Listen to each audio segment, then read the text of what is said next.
তোমাদের অনুরোধে আমরা আস্তে আস্তে সরকারি চাকরির দিকেও অনেক জোর দিচ্ছি বা আমাদের কোচিং প্রোগ্রামটাকে এমনভাবে কভার করছি যাতে তোমরা সরকারি চাকরির কোচিংটাও কমপ্লিট হয়। তো আমরা আজকের এই ভিডিওতে ডিসকাস করব বর্তমান এই মাসে কোন কোন সরকারি চাকরির জন্য তুমি অ্যাপ্লিকেশন করতে পারছো, তার লাস্ট ডেট কবে, কিভাবে অ্যাপ্লাই করবে। তাই ভিডিওটা খুব তাৎপর্যপূর্ণ তাদের জন্য যারা সরকারি চাকরি করবেই ডিটারমাইন্ড হয়ে আছো। তাই ভিডিওটা মন দিয়ে দেখবে, প্রত্যেকটা পয়েন্ট ভালো করে বুঝবে, কোনো প্রয়োজন হলে আমাদের যোগাযোগ করবে, তারপর সব কিছু জেনে বুঝে অ্যানালাইসিস করে সঠিকভাবে অ্যাপ্লাই করো। চলো ভিডিওটা স্টার্ট করি। The first step towards achieving your dreams is having the right coach. Get the best education with Convolution Educare and make your government and corporate job training dreams come true. Download the app now. So আমরা total 8টা সরকারি চাকরি নিয়ে কথা বলবো, যেখানে কি কি আছে। সিআরপিএফ কনস্টেবল, যেটা 10 পাসে হয়ে যাচ্ছে, বয়স 18 থেকে 23-এর মধ্যে, ভ্যাকেন্সিস 9175টা, না 19শে মে পর্যন্ত ডেট আছে। আইএফ গ্রুপ সি ড্রাইভার 10 পাসে, মাধ্যমিক 18 থেকে 25-এর মধ্যে বয়স, 1 জুনের মধ্যে তোমাকে অ্যাপ্লাই করতে হবে। SSC CHSL and if LDC 12 পাসের এটা করা যেতে পারে। 18 থেকে 27-এর মধ্যে বয়স থাকতে হবে। 3500 প্লাস ভ্যাকেন্সি, জুন মাসে তোমার অ্যাপ্লিকেশন। এসএসসি সিজিএল গ্র্যাজুয়েট 18 থেকে 30-এর মধ্যে বয়স, 15,000 বেশি ভ্যাকেন্সিস আছে, জুন মাসের মধ্যে অ্যাপ্লিকেশন করতে হবে। আরবিআই গ্রেড বি গ্র্যাজুয়েট, তোমাকে 21 থেকে 30-এর মধ্যে বয়স থাকতে হবে, 20 মে ডেট। নেক্সট আছে ইউসিপিসি সিডিএস 2 গ্র্যাজুয়েট লেভেলে চাকরিটা পাবে, 19 থেকে 24, 4 জুনের মধ্যে অ্যাপ্লিকেশন করতে হবে। ইউবিআই অ্যাপ্রেন্টিস আছে গ্র্যাজুয়েট, 20 থেকে 28, 19শে মে ডেট অলরেডি ছিল। সিএনপি জুনিয়র অ্যাসিস্ট্যান্ট গ্র্যাজুয়েট, এটাও তোমরা অ্যাপ্লাই করে ফেলেছো আশা করি। সো এই চাকরিগুলো তোমাদের মধ্যে আছে। এবার অ্যাডমিনিস্ট্রেটিভ পজিশনগুলো আমরা যদি অ্যানালাইসিস করি, 12 পাসে এসএসসির আন্ডারে সিএইচএসএল আছে, যেখানে 3000 প্লাস ভ্যাকেন্সিজ আছে, 18 থেকে 27-এর মধ্যে বয়স হতে হবে, সেপ্টেম্বরে পরীক্ষা হবে। এসএসসি সিজিএল তোমাকে যোগ্যতা যেটা চেয়েছে গ্র্যাজুয়েশন, 15,000 প্লাস ভ্যাকেন্সিস, 18 থেকে 30-এর মধ্যে বয়স, সেপ্টেম্বরে পরীক্ষা। সো তোমাকে মাথায় রাখতে হবে এসএসসি এক্সামে নেগেটিভ মার্কিং থাকে, সেটা জেনারেলি 0.25 থাকে, এখানে 0.50 থাকবে, জিকে জিএস থাকবে, ম্যাথ থাকবে, রিজনিং থাকবে, ইংলিশ থাকবে। সিলেকশন টাইমিং প্রতিটি পার্টের জন্য ঠিক 15 মিনিট সময় বরাদ্দ করা থাকে। Salary 1,25,000 plus.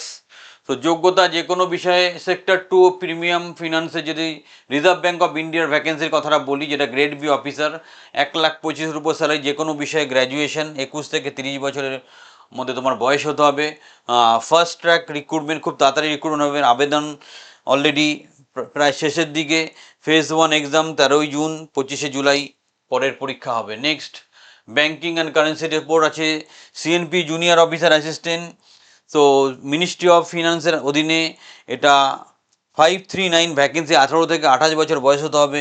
Single day exam, একদিনের পরীক্ষা। ইউনিয়ন ব্যাঙ্ক অফ অ্যাপ্রেন্টিস বাড়ির আশেপাশেই পোস্টিং হবে। স্টাইপেন্ড 15,000, শূন্যপদ 1,865।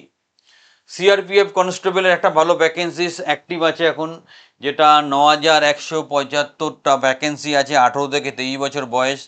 তোমার অলরেডি অ্যাপ্লিকেশন তোমরা আশা করি করে ফেলেছো এটা। তারপর ইউপিএসসি সিডিএস 2, এটা 13 সেপ্টেম্বরের মধ্যে অ্যাপ্লাই করতে হবে। গ্র্যাজুয়েশন 19 থেকে 24-এর মধ্যে বয়স। নেক্সট আছে তোমার আর একটা গুরুত্বপূর্ণ সরকারি চাকরি, IF civilian group C post, special application process. এটা কিন্তু খালি অফলাইনে অ্যাপ্লাই করা যাবে। এলডিসি টাইপিস্ট ড্রাইভার, এই 3টে জায়গায় তুমি অ্যাপ্লাই করতে পারছো। অ্যাপ্লিকেশন টাইম নেই, ক্রিটিক্যাল ডেডলাইন 19। সিআরপিএফের 19 তারিখ অলরেডি ডেটটা জাস্ট চলে গেছে। তারপর 20 তারিখের মধ্যে RBI grade B officer, June 1-এর মধ্যে আইএফ সিভিলিয়ান, জুন 4-এর মধ্যে ইউপিএসসি, আর জুনে টিবিডি, এসএসসি এসসিএল এবং এসএসসি সিজিএলের তোমাকে অ্যাপ্লিকেশন কমপ্লিট করতে। মাথায় রাখবে শেষ মুহূর্তে সার্ভার ডাউনের ঝুঁকি না নিয়ে এখনই অ্যাপ্লিকেশন প্রসেস কমপ্লিট করো। পরীক্ষা সেপ্টেম্বর 2026-এ হাতে সময় মাত্র 4 থেকে 5 মাস। এখনই সঠিকভাবে প্রস্তুতি নাও, সঠিক গাইডেন্সের মাধ্যমে তোমার কেরিয়ারটাকে সুরক্ষিত করো এবং আমি সাজেস্ট করব তোমরা কনভলিউশন এডুকেটের যে ট্রেনিং প্রোগ্রামটা আছে এটাকে অবশ্যই অংশগ্রহণ করো। দেখো অ্যাকচুয়ালি ঘটনাটা কি হয়, সরকারি চাকরির অপশান খুব লিমিটেড, অন্যদিকে সরকারি চাকরির কোনো বিকল্প হয় না।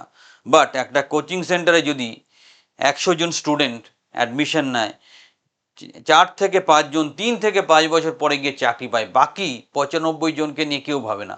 আমরা এমনভাবে একটা ট্রেনিং প্রোগ্রাম করে রেখেছি, গভর্নমেন্ট চাকরি হলো না, গভর্নমেন্ট কন্ট্রাকচুয়াল অথবা কর্পোরেট অথবা প্রাইভেট অথবা প্রজেক্ট বেস, যে কোনোভাবে তোমাকে রুজি রোজগারের ব্যবস্থা করে দেবো। কারণ তুমি চাইলেও 100 জনের মধ্যে 100 জন সরকারি চাকরি পাবে না, বাকিদের তাহলে কি হবে? সেই সুবর্ণ সুযোগটা কাজে লাগানোর জন্য এরকম একটা ইনোভেটিভ অল অ্যারাউন্ড ট্রেনিং প্রোগ্রামে অংশগ্রহণ করার জন্য আজই আমাদের যোগাযোগ করো, তোমার সিটটা বুক করো। আরও হেল্পের দরকার হলে আমাদেরকে যোগাযোগ করো, চ্যানেলটা সাবস্ক্রাইব করে রাখো এবং একটা লাইক দিতে ভুল করো না। তোমার হয়তো ভিডিওটা প্রয়োজন না হতে পারে, বাট তোমার চেনাশোনা কোনো বন্ধু যে সরকারি চাকরির প্রত্যাশায় পাগলের মতো ঘুরে বেড়াচ্ছে, তাকে ভিডিওটা ফরওয়ার্ড করো, তার হয়তো ভিডিওটা কাজে লাগতে পারে। চ্যানেলটা সাবস্ক্রাইব করো, আবার বলছি একটা লাইক দিতে ভুল করবে না।